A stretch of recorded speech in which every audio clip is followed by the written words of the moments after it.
ఆపదామపహర్తారం దాతారం సర్వసంపదాం లోకాభిరామం శ్రీరామం భూయో భూయో నమామ్యహం.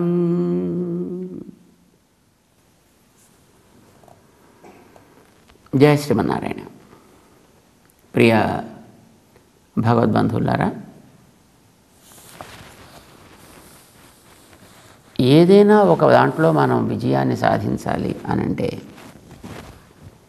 దాని మీద మనకి శ్రద్ధ కావాలి. శ్రద్ధతో పాటు దాని మీద ఏకాగ్ర బుద్ధి కావాలి.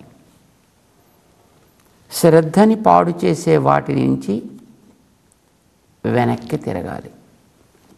అంటే మన యొక్క నిష్ఠని ఏవైతే చెదురుస్తున్నాయో అలాంటి వాటి విషయంలో వీడికి రుచి వదలాలి, వాటి యందు విరక్తి కలగాలి. ఇది మనకి లోకంలో తెలుసును. మామూలుగాను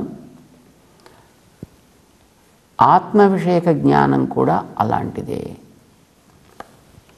మనకి ఏదైనా ఒక పని చేయాలి అని అనుకున్నప్పుడు దానికి కర్మాచరణము అని అంటారు. కనుక ఈ కర్మాచరణానికి ముందుండేటువంటి పనికి వెనకాతల తోడుపడేటటువంటి జ్ఞానాన్ని గురించి చెప్తున్నాడు మనకి భగవంతుడు 4వ అధ్యాయంలో 39 శ్లోకాల మధ్యలో ఉండేటటువంటి అంశం.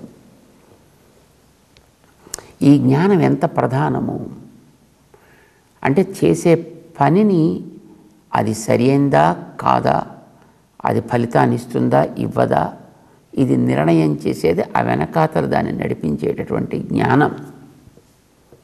ఈ జ్ఞానం ఎట్లా సంస్కరించుకోవాలి అంటే తత్వద్రష్ట చేసినటువంటి ఒక ఉపదేశం ద్వారా దానిని నువ్వు శ్రద్ధతోటి అవలంబించి ఇదే నీకు సర్వస్వము అని భావించి దానిని పాడు చేసే విషయాల్లోంచి నువ్వు వెనుతిరగాలి. ఇది సూక్ష్మంగా అన్నమాట.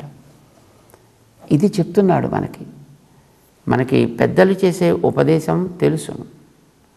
తెలిసిన దాన్ని మనం ఎందుకు అవలంబించలేకపోతున్నాము అంటే దాని యందు మనకి అంత శ్రద్ధ లేదు.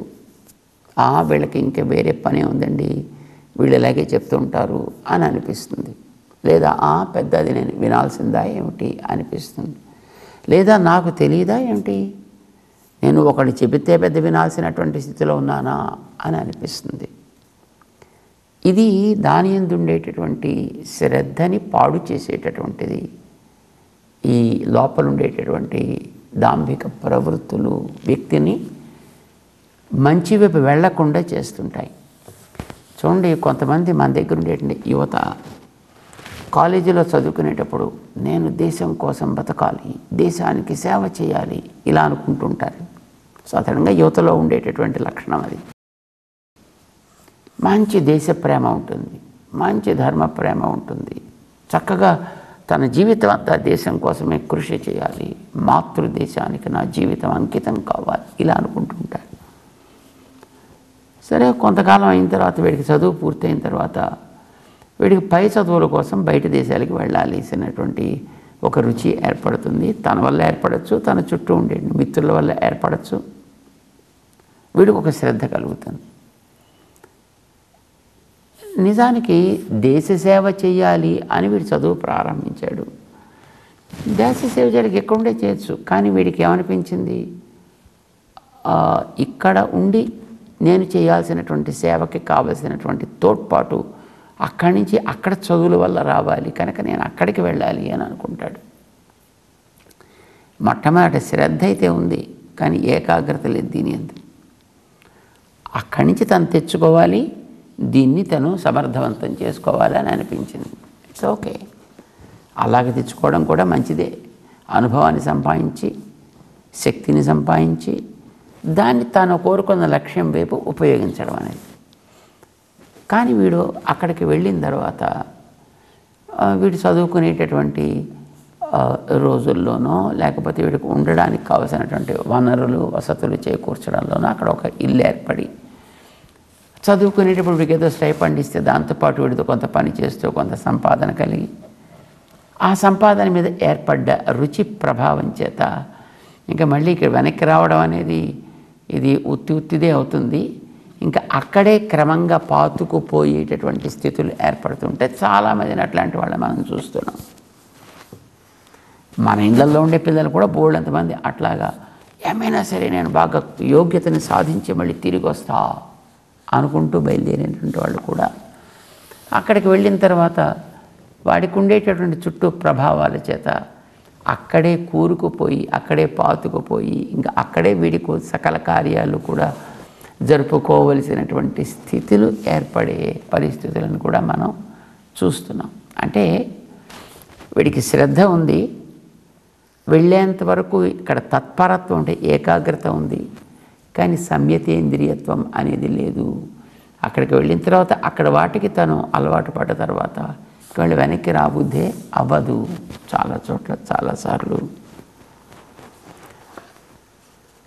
ఇది ఒక రకంగా మనలో కలగవలసినటువంటి లక్ష్యాన్ని మనం కలిగించుకోకుండా కోల్పోవడానికి దారి తీసేటటువంటి పరిస్థితి అన్నమాట. ఈ శ్రద్ధ ఎవడి విషయంలో మనకు ఉండాలంటే మనని బాగు చేయడానికి పెద్దలు ఇచ్చినటువంటి జ్ఞానపు విషయంలో మనకు ఉండాలి. నువ్వు వెనకాతల పని చేయడానికి వెనకాతల సపోర్ట్ చేసుకునే జ్ఞానాన్ని గురించి కూడా మాట్లాడుతున్నాడు ఆయన. కనుక దీన్ని బలపరుచుకునే విషయంలో నీకు శ్రద్ధ ఉండాలి, దాని యందు రుచి ఉండాలి, త్వర ఉండాలి, దాన్ని ఏకాగ్రత ఉండాలి. దీన్ని పాడు చేసే వాటి నుంచి నువ్వు వెనక్కి తిరిగి రావాలి. పెద్దలు ఉపదేశం చేస్తారు, కానీ దాని యందు వీడికి నాకు తెలుసులెందరూ అని అనిపిస్తుంది. ఇంద్రియాలకి అవి అలవాటైన తర్వాత కొంతమందిని మన పిల్లల్ని చూస్తుంటామండి. వాడు అక్కడికి వెళ్ళిన తర్వాత అక్కడ పరిస్థితుల్ని వాడు అలవాటు చేసుకున్న తర్వాత ఇంకా అలానే ఉండాలనిపిస్తుంది. ఇక్కడికి వచ్చినా అలానే ఉండాలని అనిపిస్తుంది వాడికి. ఇది కూడదు అని అంటాడనమాట కృష్ణుడు. దానికి నీకు సంయతేంద్రియత్వము అంటే నీ ఇంద్రియాలకి వీటిల్లో ఉండేటటువంటి వాటిని చూపి వీటి నుంచి అది చెదరకుండా ఇతరమైన వాటివి ఆకర్షణ కాదు లోను కాకుండా ఉండగలిగేటట్టు వాటిని తీర్చిదిద్దాలి. అది ఎవడు దిద్దగలుగుతాడు? గర్వం లేనివాడు దిద్దగలుగుతాడు. నాకు అవన్నీ తెలుసులేదురు, నాకు వీడి చెప్పేది ఏమిటి అని అనుకున్నప్పుడు వీడికి ఈ గురువుపదిష్టమైనటువంటి జ్ఞానం మీద దృష్టి వెళ్ళదు. ఈ విషయంలో వాడు అజ్ఞ అయిపోతాడు. ఎప్పుడైతే వాడికి జ్ఞానం ఇతరమైన వాటి యందు చాలా వాటి యందు ఉండొచ్చు, కానీ గురువు ఉపదేశం చేసినటువంటి ఆ వాస్తవ అర్థం మీద వీడికి ఎప్పుడైతే నాకు తెలుసునని అనిపించిందో దీని యందు వీడికి శ్రద్ధ కూడా కొరబడుతుంది. అశ్రద్ధధానశ్చ అజ్ఞశ్చ అశ్రద్ధధానశ్చ. అప్పుడు వీళ్ళలో ఏర్పడుతుంది ఏంటంటే ఇదే చేయాలా, వారి దగ్గరే వినాలా, ఆ పద్ధతిలోనే చేయాలా, ఏం వేరే పద్ధతులు కూడా ఉంటాయి కదా, ఏమో అవి కూడా ఫలించవచ్చునేమో, ఇంతకంటే ఇంకా బాగా ఫలించవచ్చునేమో.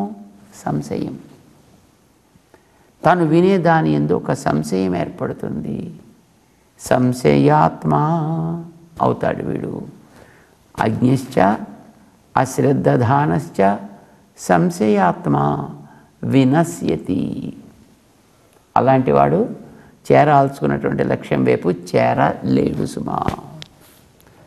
చెప్పే విషయమునందు దృష్టి పెట్టనివాడు, దాని యందు త్వర లేనివాడు, ఏకాగ్రత కుదరనివాడు, ఇతర విషయాల్లోంచి వెనుతిరగా లేనివాడు, వాడు ఇక్కడ సుఖం ఉండదు, సరే ఇక్కడే సుఖం ఉండదంటే ఇక వాడి పైకి వెళ్ళాక సుఖమే ఉంటుంది, శరీరాన్ని వదిలిపెట్టిన తర్వాత సుఖమే ఉంటుంది. కనుక నాయం లోకోస్తి న పరః న సుఖం సంశయాత్మనః. సందేహం కలిగిన వాడికి ఇక్కడ సుఖం లేదు, పైన సుఖం లేదు. అటువంటి నిశ్చయం కలగాలి, స్థిరమైన విశ్వాసం కలగాలి. ఆ కలిగినటువంటి విశ్వాసం నీ ఇంద్రియాలని దేవి నీకు తగునో వాటి యందు ప్రవర్తించేట్టు చెయ్యగలగాలి. దాని యందు నీకు ఏకాగ్రత ఉండేటట్టుగా చెయ్యగలగాలి అన్నమాట. అందుచేతనైనా జ్ఞానినః తత్వదర్శినః తే ఉపదేక్ష్యంతి, జ్ఞానం అయినప్పటికీ కూడా దాని యందు నీ కనుక విశ్వాసం లేకపోతే అది తప్ప మిగతావన్నీ ఉంటాయి. ఏం లాభం? ఇప్పుడు నీళ్ళల్లో దిగిన వాడికి ఈత తప్ప మిగతావన్నీ వచ్చునంటే ఏమి ప్రయోజనం వాటి వల్ల? అలాగే ఈ ప్రపంచంలోకి వచ్చిన తర్వాత నడపవలసినటువంటి ఆచార్యోపదిష్టమైనటువంటి జ్ఞానం లేకపోయిన తర్వాత, దాని యందు ఏకాగ్రమైన నిష్ఠ కుదరకపోయిన తర్వాత మిగతా ఎన్నుంటే మాత్రం లాభం ఏమిటి కనుక? కానీ మన దృష్టి అట్లా ఉండడం కష్టం. అశ్రద్ధధానశ్చ, శ్రద్ధ దేని చెప్పిన దాని ఎవరికైతే ఉండదో ఏమవుతుంది అప్పుడు? వస్తే రానిదురు, దాన్ని నేను పాడు చేశాను బొమ్మను, రావట్లేదు అనుకోండి, దట్స్ ఓకే. వరిల్ పొగడేన్ కెడిల్ తేడేన్ అంటారు. అంటే నాకు అది లభించకపోతే లభించాలని అర్రులు చాచేటటువంటి స్థితి ఉండదు. నాకేదో ఒకటి లభిస్తే అనేటటువంటి ఒక ఉదాసీనత ఉండదు. ఇది లేని స్థితి మనకి ఏర్పడాలి. ఎంతకాలం వింటాడు? ఇలా పెద్దల ద్వారా వినడం ద్వారా కదా ఇది పొందాలి. కాన్స్టెంట్గా వినాలి, మళ్ళీ మళ్ళీ వింటూ ఉండాలి. వినికిడి, శ్రవణం అంటాం కదా. ఈ శ్రవణం అనేది మొట్టమొదటి చాలా ప్రధానమైనది. ఇది ఒకసారి వినగానే అర్థం కాదు, వినగానే మనకి తెలిసిపోదు, వినగానే అర్థం అవ్వదు కూడాను. కొంతకాలం వినగా వినగా వేము తీయగుండు అని అన్నట్టుగా అనగననగ రాగం అతిశయించుచునుండు. ఏదో వీడు కొంతకాలం చెప్పగా చెప్పగా చెప్పగా కూడా అది ఒక అందమైనటువంటి రాగం కింద పరిణమించినట్టుగానే వీడి చేయాల్సినటువంటి, సంస్కరించుకోవాల్సినటువంటి జ్ఞానానికి సంబంధించినటువంటి ఉపదేశాలు పెద్దల ద్వారా విన్నప్పుడే వీడిలో ఉండే సంశయములన్నీ కూడా తొలగును, విశ్వాసం ఏర్పడును. సంశయాలు ఉన్నంత వరకు వాడి వల్ల ఏం పని జరగదు. వాడికి పని ప్రారంభించరా అంటే ఇది అవుతుందంటారండి అంటారు వాడు. అరే ఇంకా నీకు ప్రారంభం చేయకుండానే అవుతుందండి ఏమిటండి? పని చెయ్యాలి, ఎలా దాన్ని సాధించాలో చూడాలి.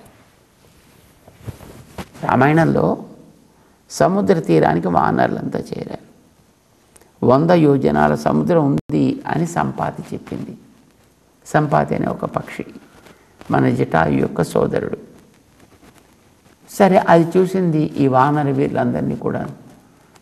తనకి ఒక రకమైనటువంటి శ్రద్ధ కలిగింది, వాళ్ళకి చెప్పాలి, తద్వారా తనకి ఏర్పడ్డ ఒక శాపం తొలగేటటువంటి అవకాశం కూడా ఉంది అని దానికి అనిపించింది. వెంటనే వానర వీరులందరి ద్వారా జటాయు యొక్క మరణాన్ని గురించి విని బాధపడి, సరే వాళ్ళందరికీ కూడా చెప్పిందండి, సీత లంకలో ఉంది, మీరు దిగులు పడకండి, మీరు తప్పకుండా సాధించాలి, యోగ్యులను వాడైతే వెళ్ళండి, చక్కగా సీతమ్మని తీసుకొచ్చి మళ్ళీ రామచంద్రుడికి అప్పగించండి అని వాళ్ళందరినీ కూడా కాస్త భుజం తట్టి ఉద్యమానికి సిద్ధం చేశాడు. అయితే ఇంత చేసిన తర్వాత కూడా 100 యోజనాల సముద్రం ఎవడు దాటాలి?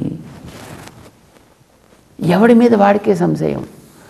నేను 40 వెళ్ళగలను కానివ్వండి, 100 వెళ్ళలేనండి, నేను 90 వెళ్ళగలను కానివ్వండి, 100 వెళ్ళలేనండి, నేను 99 పాయింట్ వెళ్ళగలను కానివ్వండి, ఆ పాయింట్ 01లోనే నాకేమవుతుందో తెలియదండి. ఇలా తయారయ్యారండి. ఎవడికి విశ్వాసం లేదు, ప్రతివాడికి సంశయమే, తన శక్తి మీద సంశయమే. నిజానికి ఆ సంశయం లేకుండా పెడితే మిగతా వాళ్ళంతా కూడా అద్భుతంగా పనులు చేయగలిగి ఉండేవారు. అందుచేత వాళ్ళకి సంశయం కలిగింది, చివరికి ఎవ్వరూ వెళ్ళడానికి సిద్ధపడలే. కానీ జాంబవంతుడు చూసి ఆంజనేయుడిని, నువ్వు వెడతావు, నువ్వు వెళ్ళాలి అంతే అన్నాడు ఆయన. వెంటనే ఒక రకమైనటువంటి ఆత్మవిశ్వాసం ఏర్పడింది ఆంజనేయ స్వామిలో. అమాంతం అలా అలా అలా అలా అలా పెరిగిపోయాడు ఆయన.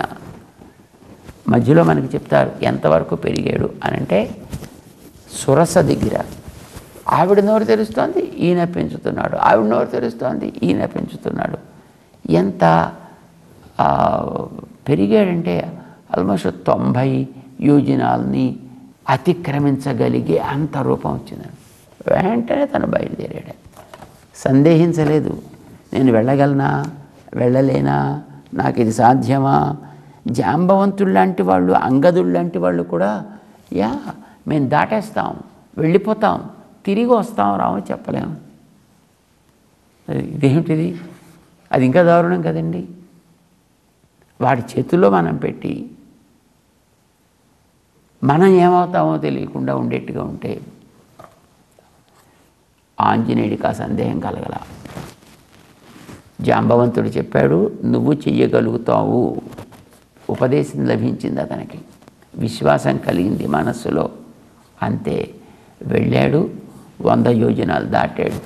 ఎన్ని అవరోధాలు వచ్చినా అతిక్రమించగలిగాడు. లక్ష్యమైనటువంటి సీతమ్మని చూడగలిగాడు. మళ్ళీ వెనుతిరిగి వచ్చి రామచంద్రుడికి ఆ సమాచారాన్ని అందించనుగలిగాడు. ఆయన సాధ్యమా? విశ్వాసం, దాని మీద ఏర్పడ్డ శ్రద్ధ, తత్పరత్వం అనే ఏకాగ్రత. అసలు హనుమంతుడు సముద్రం దాటేటప్పుడు చెప్తాడనమాట, ఆయన చూపు ఎంత సూటిగా ఉందో తను వెళ్ళాల్సినటువంటి లక్ష్యం వైపు చెబుతాడు. మిగతా చేష్టలన్నింటినీ కూడా వర్ణించేటువంటి సందర్భంలో అన్నమాట. అలాగా ఆయనకుండే ఏకాగ్రత అది మరి ఎవరిలోనూ మనకు కనిపించదు. అంత దృఢమైనటువంటి ఏకాగ్రత కలిగినటువంటి ఆ ప్రవృత్తిని ఆంజనేయ స్వామి చేయగలిగాడు. గురువు ఉపదేశం మీద ఉండేటటువంటి శ్రద్ధ చేత. అంచేత ఆయన శ్రద్ధ లేకపోతే అజ్ఞశ్చ, ఒకటి గురువు దగ్గర వినాలి అనేటువంటి తపన లేనివాడు, శ్రద్ధ లేనివాడు. ఆ శ్రద్ధధానశ్చ, వాడికి శ్రద్ధని పెట్టడం అనేటటువంటిదే లేదు. మనకి చాలా చోట్ల ఛాందోగ్యాది ఉపనిషత్తులో శ్రద్ధత్స్వ అని అంటుంటారు గురువుగారు పిల్లవాడిని. అంటే జాగ్రత్తగా వింటున్నావా, జాగ్రత్తగా అర్థం చేసుకుంటున్నావా అని కొంచెం వాడిని కొట్టినట్టుగా అన్నమాట, వాడిని కాస్త తట్టినట్టుగా. ఆంజనేయ స్వామికి అలాంటిది చేయాల్సిన అవసరం లేకుండా వెళ్ళి రాగలిగాడు, మిగతా వాళ్ళు వెళ్ళలేకపోయాడు. ఇది విశ్వాసం వల్ల. అంచేత అర్జున అజ్ఞశ్చ అశ్రద్ధధానశ్చ, నేను చెప్పిన దానిని మనస్సులో ఒక సదాచార్యుడి ద్వారా పొందనివాడు, దాని యందు విశ్వాసం లేనివాడు, లేదు నాకే తెలుసును, నాకు అన్నీ వచ్చును, ఇదేం పెద్ద ఫలిస్తుందా ఏమిటి చెప్పేవాళ్ళు చెప్తుంటారు లేదు, ఇట్లాంటి ప్రవృత్తులు కలిగిన వాళ్ళు. సంశయాత్మ, ఏమోనండి ఇది ఫలిస్తుందో ఏదో చెప్పారు కానీ ఏదో జరుగుతుంది రండి ఇలాగా, ఇలా అనుకునేవాళ్ళు కొందరు ఉంటారు. ప్రతి పనికి అట్లాంటి సంశయాలు పెట్టేవాడు ఉంటారు. సంశయాత్మ వినశ్యతి, అలాంటి వాడికి ఎప్పుడు కూడా ఫలితం దక్కదు సుమా. వాడికి నాయంలో కోస్తి, అసలు వాడికి ఇక్కడే సుఖం లేదు. నా సుఖం నాయంలో కోస్తి నా పరహ, వాడికి ఈ లోకంలో ఫలితం లభించదు, పై లోకంలో ఫలితం అంతకంటే ఫలించదు. ఇక్కడే లభించినప్పుడు అక్కడే వస్తుంది కనుక. నా సుఖం సంశయాత్మన, ఎవరికైతే మానసికమైనటువంటి నైశ్చల్యం లేకుండా, ఏకాగ్రత లేకుండా, రుచి త్వర లేకుండా సంశయములతోటే కొట్టుమిట్టాడుతుంటాడో అలాంటి వాడికి నా సుఖం, వాడికి ఆనందమును పొందుట అనేటటువంటిది లభించదు. అది లౌకిక పురుషార్థమైన అంతే, వైదిక పురుషార్థమైన అంతే, ఆధ్యాత్మిక పురుషార్థమైన అంతే. అది ప్రాపంచికమైన వాటిలో కూడా, ఒరే నువ్వు ఇది చదువు, ఈ చదివి నువ్వు దీన్ని సాధించు అని ఒక పిల్లవాడికి చెప్పాడు అనుకోండి, వాడికి దాని మీద నిష్ట ఉండి ఏమైనా సరే దీన్ని మనం సాధించి తీరాలని వస్తే వాడికి వస్తుంది. వాడికి ప్రపంచంలో రాందంటే ఏముంటుందండి, సాధించలేదంటే ఏముంటుంది కనుక నిష్ట కావాలి, విశ్వాసం కావాలి, శ్రద్ధ కావాలి. 40వ శ్లోకంలో శ్రీకృష్ణుడు సంశయం కలిగినటువంటి వాడికి ఉజ్జీవన అనేటటువంటిది ఉండదు, వాడికి సుఖప్రాప్తి అనేటటువంటిది కూడా ఉండదు సుమా. అందుచేత నాయన అర్జున, మొట్టమొదట నీలో ఉండేటటువంటి సంశయాన్ని తొలగించు, ఏకాగ్రత పెంచుకో, దాని యందు ప్రేమని కలిగి ఉండు, అది పొందాలనే త్వర కూడా నీలో పెంచుకో. ఇప్పుడు నువ్వు చేసేటటువంటి ఆచరణ ఆ వెనకాతలు ఉండేటువంటి జ్ఞానం దృఢమైనది అవుతుంది. అప్పుడు మాత్రమే నీ లక్ష్యాన్ని నువ్వు చేరగలుగుతావు సుమా అంటూ 40వ శ్లోకంలో చెప్పాడు ఆయన. అంటే మనలో కలిగేటువంటి ఆ భావనకి ఈ రకమైనటువంటి సంశయరాహితమైనటువంటి స్థితి ఏర్పడితే అది దాని యందు గొలుసులతోటి అల్లుకున్నట్టుగా ఒకదాని మనకి ఆ ప్రథమ క్షణ జ్ఞాన 2వ దాంతో, అది 3వ దాంతో, అది 4వ దాంతో స్థిరమైనటువంటి ఒక బలమైనటువంటి ఒక సూత్రమయ్యి నీ లక్ష్యాన్ని నువ్వు పొందగలిగేటట్టుగా చేస్తుంది. ఇది 40వ శ్లోకంలో స్వామి చెప్పాడు. దాని తర్వాత 4వ అధ్యాయానికి సారాంశం ఏమిటో తను చెప్తాడు. యోగ సన్యస్త కర్మాణం జ్ఞాన సంఛిన్న సంశయం ఆత్మవంతం న కర్మాణి నిబధ్నంతి ధనంజయ. యోగ సన్యస్త కర్మాణం, తను వెనకాతల ఉండవలసినటువంటి జ్ఞానము యందు ఎవడైతే నిశ్చయాత్మక జ్ఞానాన్ని కలిగి ఉంటాడో, జ్ఞాన సంఛిన్న సంశయం, ఆచార్యోపదిష్టమైనటువంటి తత్వజ్ఞానమునందు ఎవడైతే సంశయరహితమైనటువంటి నిష్ఠ కలిగి ఉంటాడో అలాంటి వాడికి మాత్రమే తానేమిటి ఆత్మవంతం. ఇప్పుడు వీడికి ఏ పని చేసినప్పటికీ కూడా తను చేసేటటువంటి పని ఏది కూడా వీడికి బంధకము కానే కాదు. లేకపోతే అది పాత కర్మల్ని తొలగించదు సరికదా, మరికొన్ని కొత్త భారాలను చేరుస్తుంది. కానీ ఎవరికైతే ఈ విశ్వాసం ఉంటుందో అలాంటి వాడు మాత్రమే ఆత్మవాన్ కాగలుగుతాడు. అంటే దృఢమైన మనస్సు కలవాడు కాగలుగుతాడు. నా కర్మాణి నిబధ్నంతి, వాడు చేసే పని వాడికి ఏమీ అప్పుడు దోషాన్ని కలిగించదు.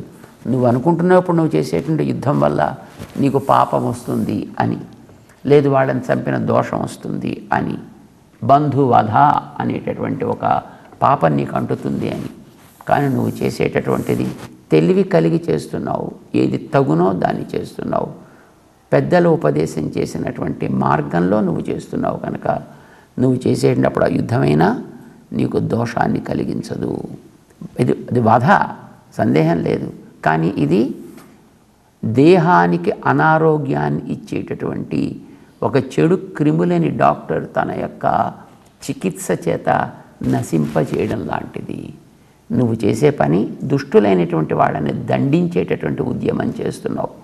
అంచేత ఈ యుద్ధం నీకు దోషాన్ని కలిగించదు.